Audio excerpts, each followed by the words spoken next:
तो चलिए आज उस अनदेखी ताकत को समझते हैं जो हमारी पूरी दुनिया को चलाती है, यानी बेसिक बिजली। खासतौर पर अगर इलेक्ट्रिशियन, आईटीआई या आरआरबी जैसी एग्जाम्स की तैयारी चल रही है तो ये विश्लेषण बहुत काम आने वाला है। हम हर कॉन्सेप्ट को एकदम आसान भाषा में समझेंगे। तो पहला सवाल यही उठता है कि आखिर ये बिजली है क्या? ये दिखती तो है नहीं, फिर भी इसमें इतनी जबरदस्त ताकत आती कहाँ से है? चलिए इसी से पर्दा उठाते हैं। ठीक है, तो सबसे पहले बात करते हैं इसकी सबसे बुनियादी परिभाषा की। देखिए, बिजली का सारा खेल इन बहुत ही छोटे छोटे कणों पर टिका है, जिन्हें हम कहते हैं इलेक्ट्रॉन। जब ये इलेक्ट्रॉन एक साथ एक दिशा में बहने लगते हैं तो उससे एक ऊर्जा पैदा होती है। बस उसी ऊर्जा को बिजली कहते हैं। इसको और भी आसान करते हैं। मान लीजिए कि ये इलेक्ट्रॉन छोटे छोटे सैनिक हैं। जब ये सैनिक एक लाइन में एक जगह से दूसरी जगह मार्च करते हैं तो उस मार्च को ही हम कहते हैं विद्युत धारा या इलेक्ट्रिक करंट। बस इतना ही सिंपल है ये। अच्छा, अब हम ये तो समझ गए कि बिजली इलेक्ट्रॉनों का बहना है। तो चलिए अब उन तीन ताकतों को समझते हैं जो इस बहाव को कंट्रोल करती हैं। धारा, वोल्टेज और प्रतिरोध।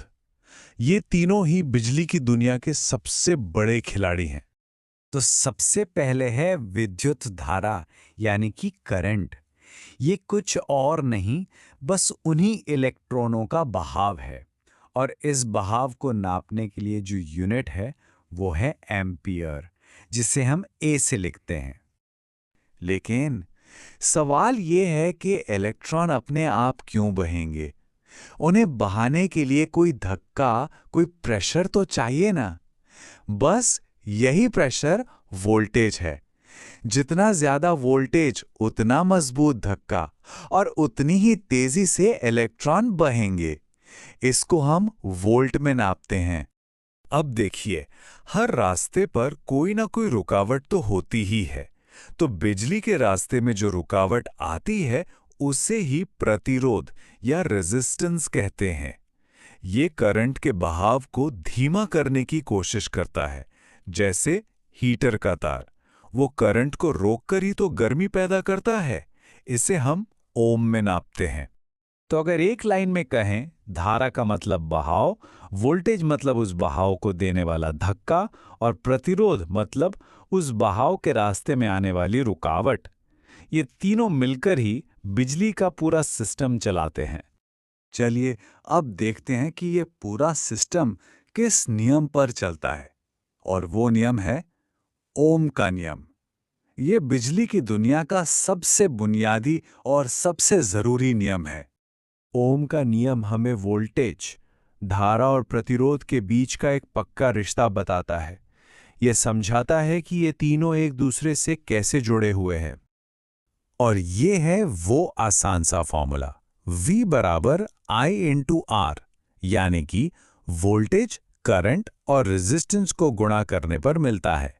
एग्जाम के लिए तो ये फॉर्मूला एकदम रट लेना है, V बराबर I R। ठीक है, सिद्धांत तो समझ लिए। अब देखते हैं कि असल दुनिया में बिजली काम कैसे करती है। और इसके लिए हमें शक्ति यानी पावर और ऊर्जा यानी एनर्जी को समझना होगा।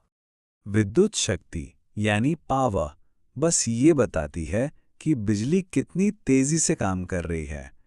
इसे हम वॉट में नापते हैं। इसका भी एक सिंपल सा फॉर्मूला है, P is equal to V into I, मतलब पावर बराबर वोल्टेज गुणा करंट। और जब हम पावर को समय से गुणा कर देते हैं तो हमें मिलती है ऊर्जा। अरे, ये वही यूनिट है जो हमारे बिजली के बिल पर लिखा होता है। एक यूनिट का मतलब है 1 किलोवाट घंटा। तो अगली बार जब बिल देखें तो समझ जाइएगा कि ये इस्तेमाल की गई पावर और समय का ही हिसाब है। चलिए अब जरा बात करते हैं कि बिजली कितने तरह की होती है और ये किन चीजों से होकर गुजरती है। करंट के दो मेन टाइप हैं। पहला है डीसी, मतलब डायरेक्ट करंट, जो बैटरी की तरह हमेशा एक ही दिशा में सीधा बहता है। और दूसरा है एसी, यानी ऑल्टरनेटिंग करंट, जो हमारे घरों में आता है और ये अपनी दिशा लगातार आगे पीछे बदलता रहता है। अब बिजली को बहने के लिए एक रास्ता भी तो चाहिए।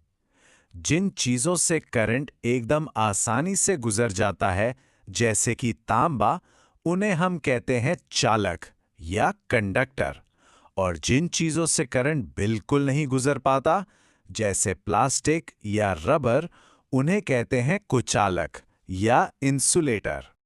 हमने बिजली के बेसिक्स तो समझ लिए, लेकिन इससे सुरक्षित कैसे रहना है और ये बनती कैसे है, ये जानना भी उतना ही जरूरी है। फ्यूज की कहानी समझते हैं। ये सर्किट का एक छोटा सा बॉडीगार्ड है। जैसे ही सर्किट में अचानक जरूरत से ज्यादा करंट आता है, तो फ्यूज के अंदर की पतली तार गर्मी से पिघलकर टूट जाती है। और जैसे ही तार टूटी, सर्किट बंद हो जाता है और हमारे महंगे उपकरण जलने से बच जाते हैं। अर्थिंग तो एक लाइफ सेवर है। इसका बस एक ही काम है, किसी भी गड़बड़ी की हालत में जो एक्स्ट्रा करंट है, उसे हमारे शरीर से गुजरने के बजाय सीधा जमीन में भेज देना, ताकि बिजली का झटका न लगे। और आखिर में, ये बिजली बनती कैसे है? इसका मूल सिद्धांत है इलेक्ट्रोमैग्नेटिक इंडक्शन। आसान भाषा में, जब भी किसी तार के पास चुंबकीय क्षेत्र बदलता है, तो उस तार में अपने आप वोल्टेज बन जाता है। इसी सिद्धांत पर हमारे जनरेटर और ट्रांसफॉर्मर काम करते हैं। चलिए एग्जाम के लिए एक फास्ट रिवीजन करते हैं। करंट क्या है? इलेक्ट्रॉनों का प्रवाह। वोल्टेज वो धक्का है। प्रतिरोध रुकावट। ओम का नियम V बराबर IR। Power VI। और हाँ, एसी दिशा बदलती है, डीसी नहीं। इन पॉइंट्स को एकदम दिमाग में बैठा लीजिए, ये बहुत काम आएंगे। और अब जाते जाते एक सवाल।